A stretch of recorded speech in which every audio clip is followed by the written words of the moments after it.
Hello, everyone. The next speaker of this event is a friend from the European Union. He came from Slovakia and came to Switzerland to conquer Switzerland's entrepreneurial community. And he's the CEO of Help and Trade. We're happy to have the next speaker, STEFAN KURUC. Hello, Stefan. Hello, Ruben. Thank you very much for the nice introduction. Very much appreciated. We're really happy to have you here. You gave another perspective for us to really see Europe based on your perception of the, not really perception, but what is happening in your area. Can you tell us what's happening in the business community in your area with the COVID-19 outbreak? Yeah, of course. It is really tough right now. Everything is not even slowing down. It's stopping, essentially.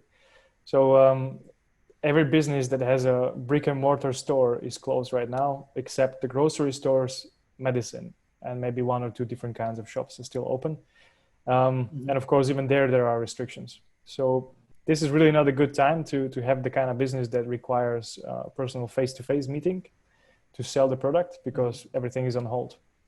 Everybody who is attending events and conferences in order to sell is right now on hold. There's nothing happening in that area.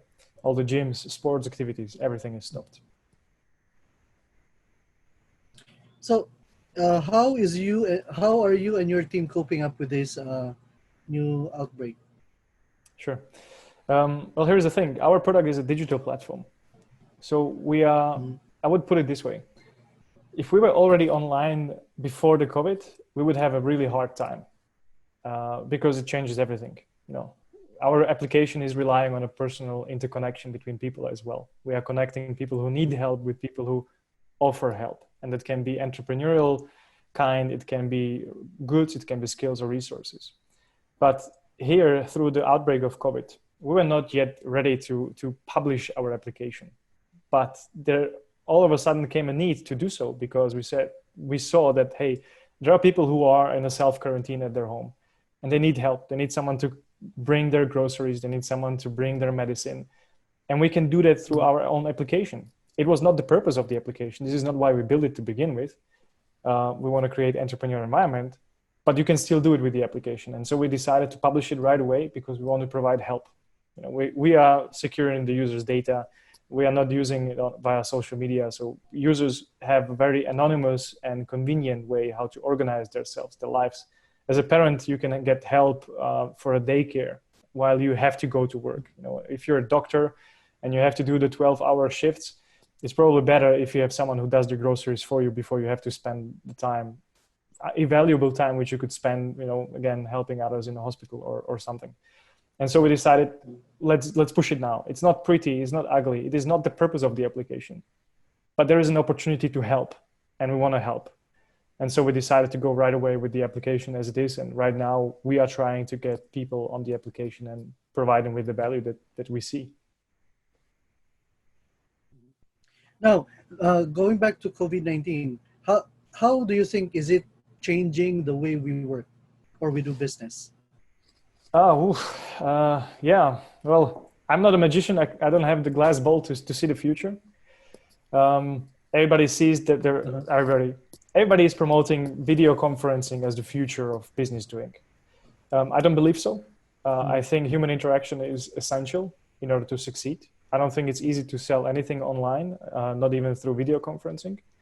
I think it will be, I would say, it does put things on hold, but there still is a value in human interaction, and it's essential for us. This is why we are humans, because we are also social animals in this sense. And so there will be definitely, yeah, definitely.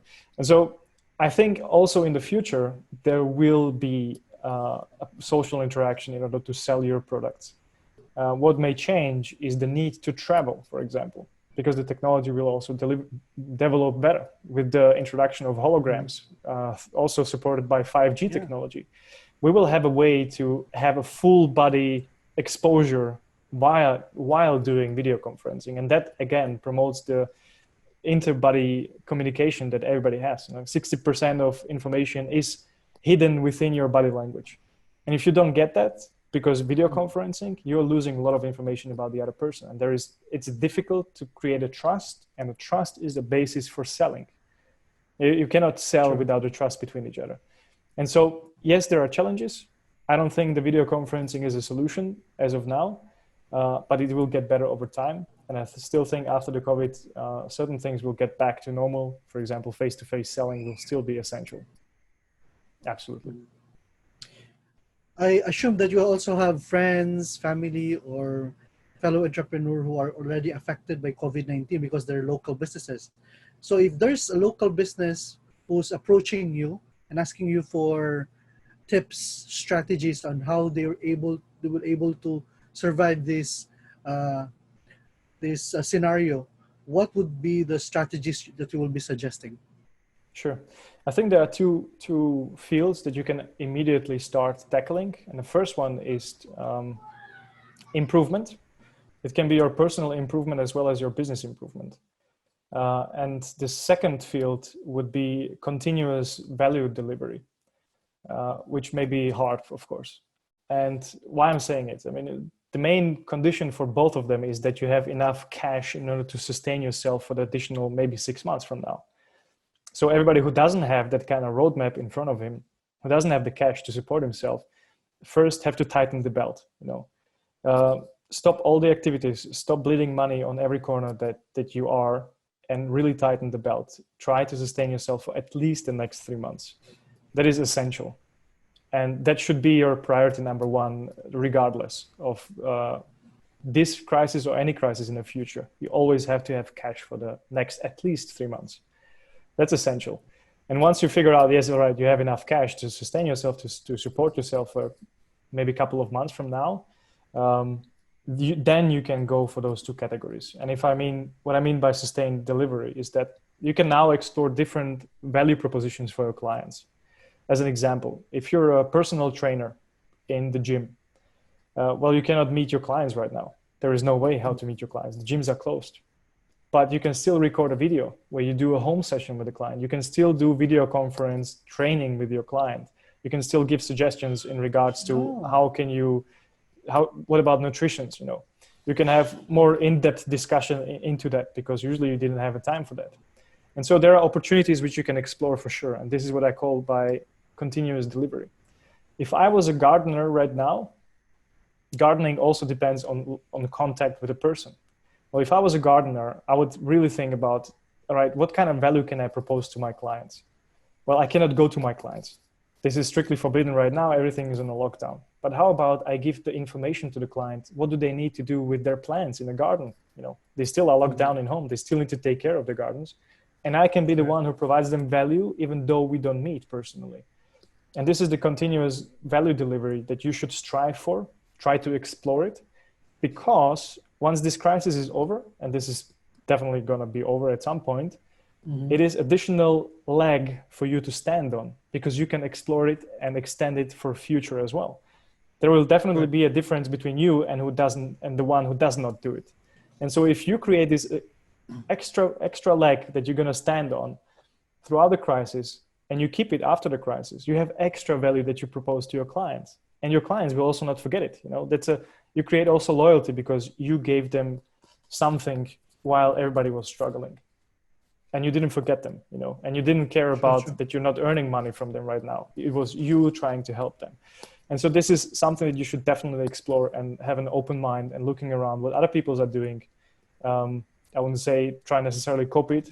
That's probably not the best approach because every business is different. But try to implement certain factors which could benefit you and especially your clients. That's a continuous development. And the field before I mentioned was self-improvement and improvement overall. If you're the one who just have to sit home and you cannot do anything about your business at all, that you have all of a sudden more time on your hands, well, there probably is other people around you, like your family and friends, which you can still interact and still spend some quality time with. That's awesome. That's essential. That's great for you.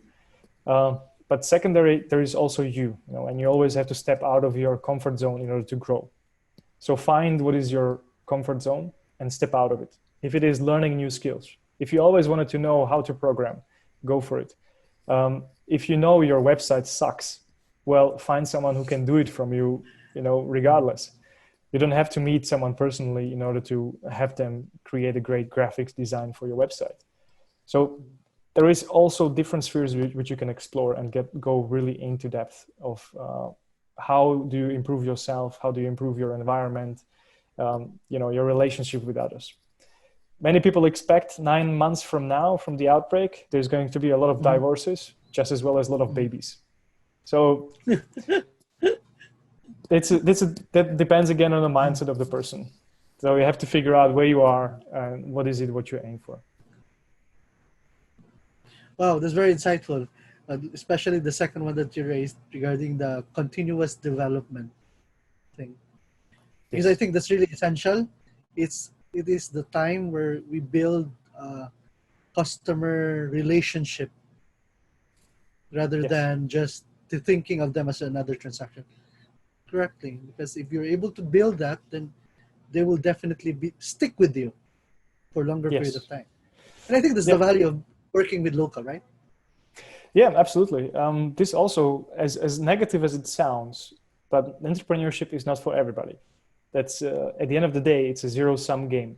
Someone has to lose in order for you to win. That's true. It's economics, and it is harsh. It's not pretty. But this crisis, as negative as it may sound, it may be also your opportunity to step out. If you always were struggling and you were having a hell of a life being an entrepreneur, maybe this is your time to reevaluate. Is this really something that I want to continue? And maybe you will figure out, maybe I can try something else that will make me more happy. And you have a time to figure it out now without damaging your business, without damaging your clients or anything else. Mm-hmm. Wow.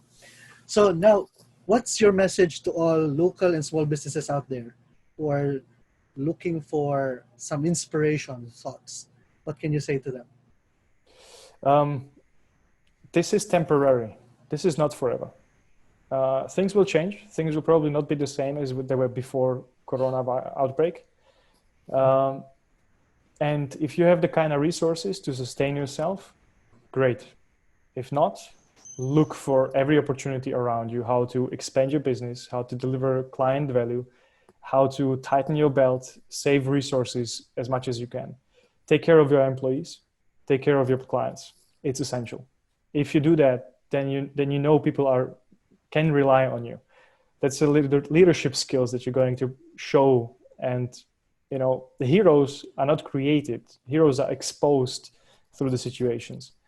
And you can be the hero of the day if you're the one who has straight mind, propose a value to their clients and their relatives and everybody else around. And so I think there are opportunities lying all around us. You just have to grab them and you have to go after them. And be sure that you're doing smart decisions right now, because resources are scarce, for sure. Wow. Well, thank you very much, Stefan, for that insightful ideas. I hope the priceless tips we have learned from Stefan can move us through these hard times. Stefan, any last word before we close this podcast? Well, Ruben, thank you very much for inviting me, for giving me this opportunity. I know I'm crossing fingers for everybody who want to become an entrepreneur, everybody who want to become an investor, everybody who wants to help out their communities. There is need for you, all of you. So, go for it. And Help and Trade got your back as well. We are here to help as well. So if you have any questions, reach out to me. I think Ruben will also provide you with the contact. And happy to answer any questions, connect with anyone. Go for it. Thank you very much, Stefan. VirtualPreneur's, thank you. Live the great life.